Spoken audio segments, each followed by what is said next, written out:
Good morning mga kachabi. Ngayon ay July 31. So, panibagong araw na naman ng pagkakaldef. Si-share ko sa inyo kung ano naman magiging almusal ko, tanghalian, tsaka hapunan.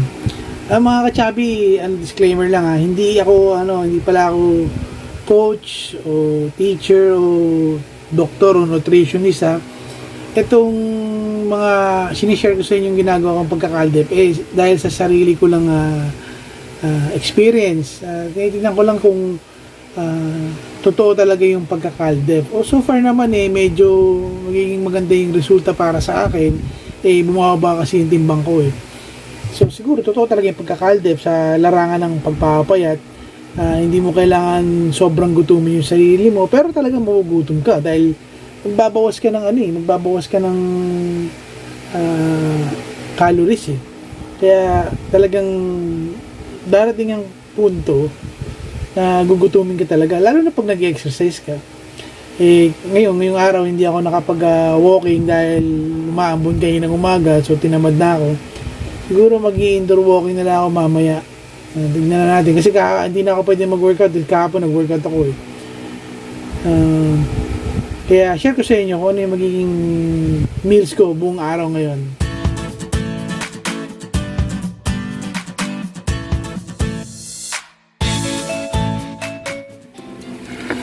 Ito mga kachabi, ito ang aking almusal ngayon July 31. Dahil hindi ako nakapagsaing dahil wala kaming bigas. So bumili na lang ako ng pandesal doon sa bakery. Ito ang almusal ko, pandesal. Ito yung homemade high protein longganisa. Akong gumagawa niyan, baka gusto niyo order. Itlog, tsaka yung natirang meatloaf ng kanina.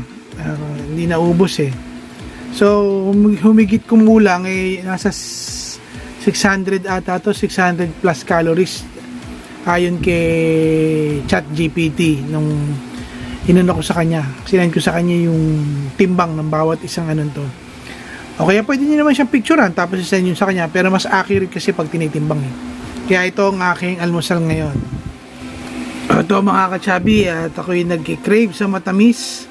Kaya nagdagdag ako ng 14 grams ng Money Gold sa aking Caldef meals ngayong araw.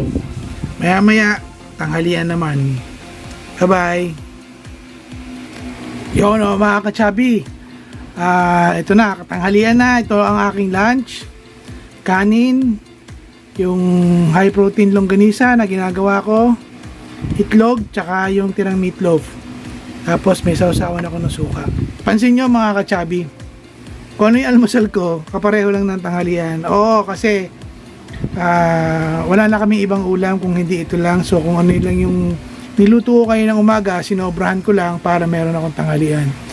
Mamayang gabi, mag-iisip ako kung ano ang aking kakainin. Okay? Bye-bye. Ito mga kachabi, at kayo tapos naman ng halian. At aalagaan naman natin ang ating tiyan. Isang Yakult para okay ka ba tiyan? Ito na mga kachabi, ito ang aking dinner ngayon. Itlog na merong tuna, bale 2 itlog yan. Tapos isang lata ng Century tuna. Tinanggal yung oil, walang oil yung mismong tuna lang. Tatanggalin niyo yung oil, pwede niyo pigain kung gusto niyo. Tapos ginisang gulay, repolyo, kamatis, bawang. Tapos kamote, roasted kamote. Ang timpla ko lang dyan garlic powder, paminta, asin, tsaka konting paprika.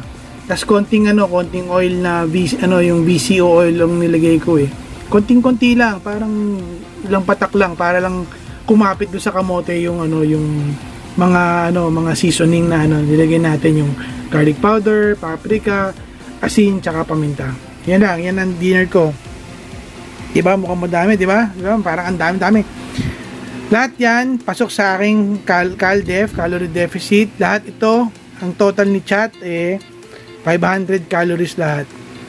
pasok na pasok sa aking 1.9 CalDev per day.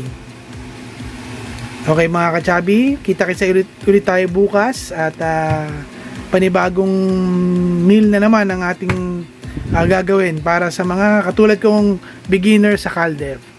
Bye bye!